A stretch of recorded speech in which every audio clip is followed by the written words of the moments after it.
I would like to share with you insights into this larger history, into the lives of these early men of science and government in the 1800s, men who have altered how society has come to view and value the American Indian, America's ancient history, the mound-building cultures of the Hopewell and Adena. For these early men of science and government came to realize that they could use these evolutionary ideas into the origin of man as a very powerful tool for social reform. These contemporaries of each other in the mid-1800s would introduce these evolutionary ideas and theories that would literally become revolutionary. Even though today many of these evolutionary ideas are credited to the likes of British evolutionary theorists Charles Darwin, Huxley, and Spencer, here in North America were a group of men who were also exploring these ideas into the origin and science of man. These lesser-known men were Constantine Rafinesque, Lewis Henry Morgan, John Wesley Powell. These early men of science and government would be faced with questions as to the origin of the American Indian and questions as to who built these massive iconic structures.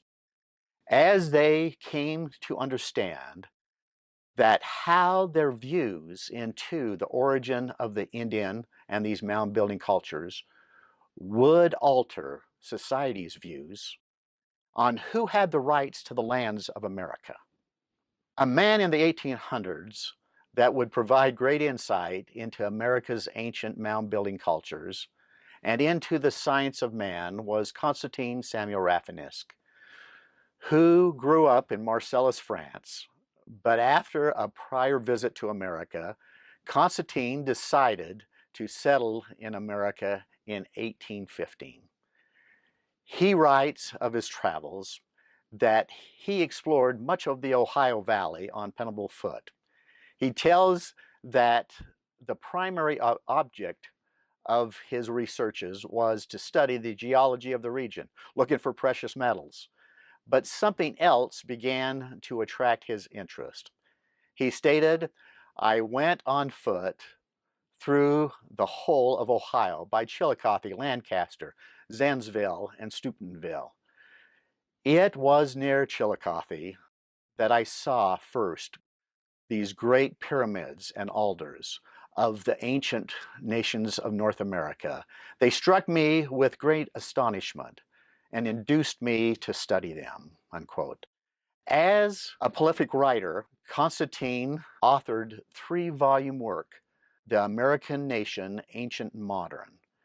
It was printed in Philadelphia in 1836.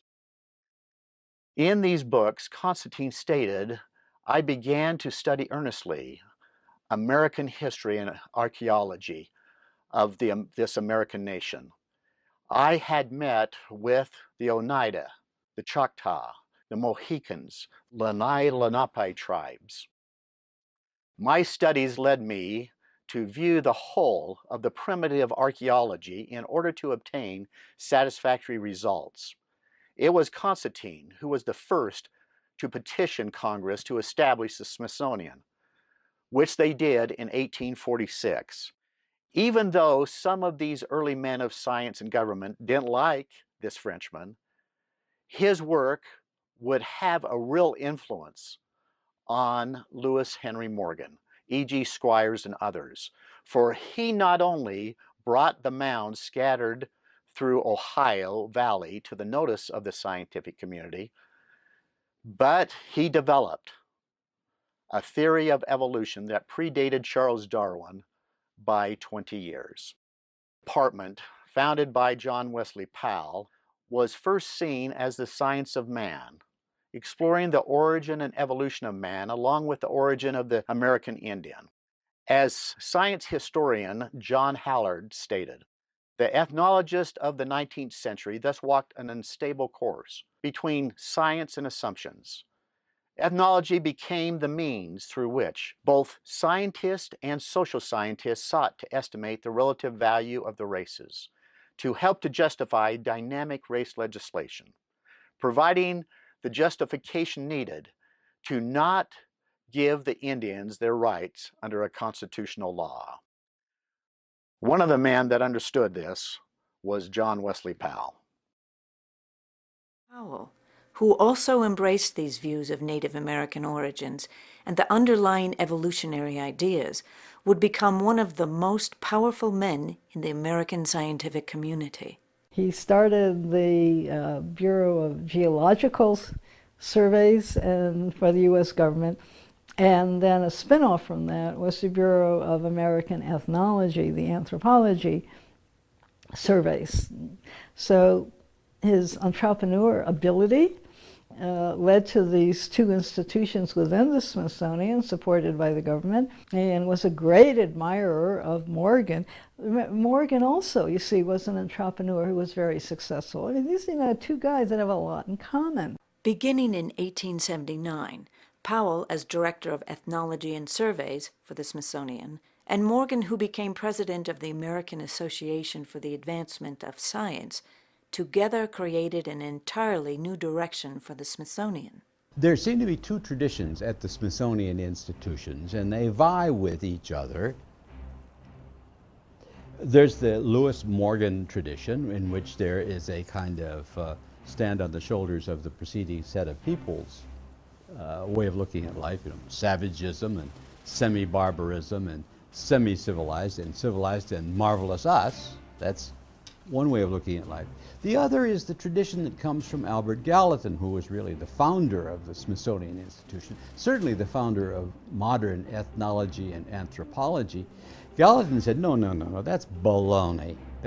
He called it racism. So there are two traditions. One's linear, and the other is, if not cyclical, respectful. One of John Wesley Powell's biographers stated that the man that in fact understood it was the one-armed little man with a bristly beard, a homemade education and an intense concentration of purpose. When he assumed the joint dictatorship of two bureaus he had created, Powell controlled a good part of the science of man and the science of the earth, and he conceived both in the broadest possible terms. William DeBise, a biographer and editor of Powell's book, Seeing Things Whole, states, one of the thinkers to whom Powell drew most heavily was Lewis Henry Morgan, a founder of modern anthropology, and like Powell, a native son of Western New York. The man who was credited with some of the most foundational revolutionary ideas into the science of man was and is Lewis Henry Morgan. Morgan was born in Aurora, New York in 1818. He graduated in law in 1840 from Union College, New York. In 1844 to 1881, he moved to Rochester and became a well-known attorney, politician, a very successful businessman, making a small fortune dealing with land rights as an attorney for the railroad and the mining industry. In the 1850s, Morgan took up comparative studies as he was trying to make a kinship connection between the Indians of North America and the Indians of India, similar to what Columbus was trying to make. In 1870, he traveled to Great Britain, where he met and corresponded with British evolutionary theorists Herbert Spencer, Charles Darwin, and Sir John Lubbock. Inspired by these evolutionary theorists, Morgan wrote his most notable works, Ancient Society, where he came up with what is referred to as the stages of human evolution.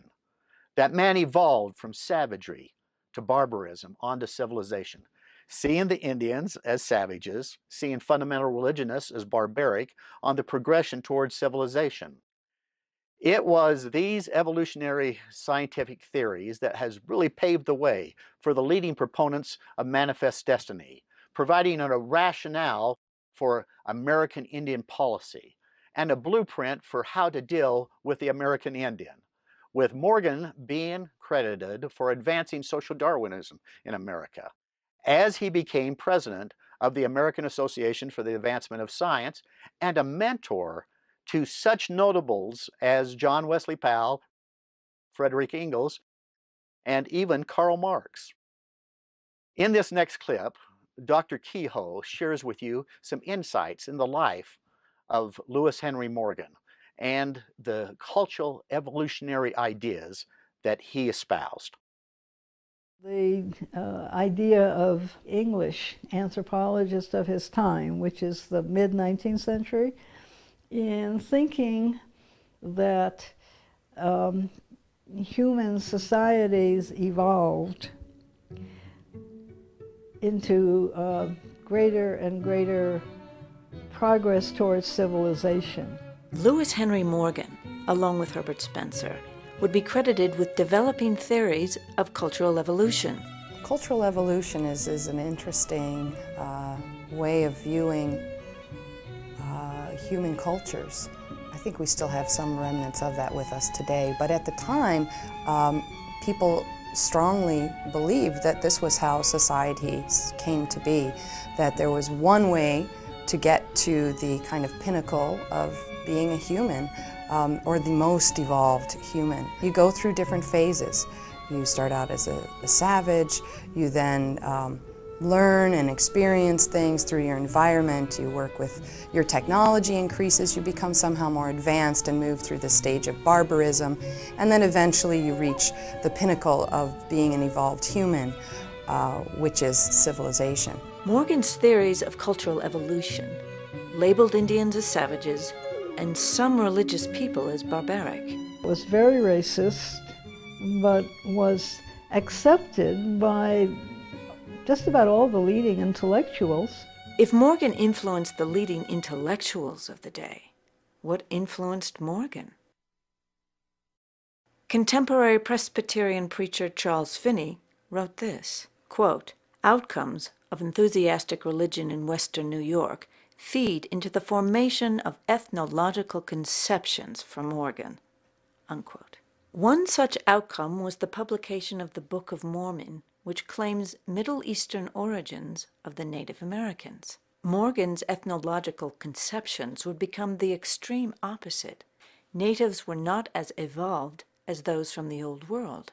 Morgan biographer Leslie A. White would sum up Morgan's views of religion, quote, "If you were for theology, you were against science, and Morgan was definitely for science," unquote. Another biographer, Thomas Troutman, would write that Morgan felt, quote, "the monolith of religion must be abandoned," unquote. Morgan's new scientific ideas were shared by fellow New Yorkers E.G. Squire and John Wesley Powell, who would both become highly influential in science and in implementing manifest destiny. Coincidentally, both Powell and Squire's fathers were Methodist ministers in 1830 in Palmyra, New York, when the Book of Mormon was published there. But rather than embracing notions of Hebraic origins of Native Americans, these men would later embrace the philosophies of nearby Rochester resident Lewis Henry Morgan. This embracing for Squire is seen in an 1849 turning towards manifest destiny and evolution.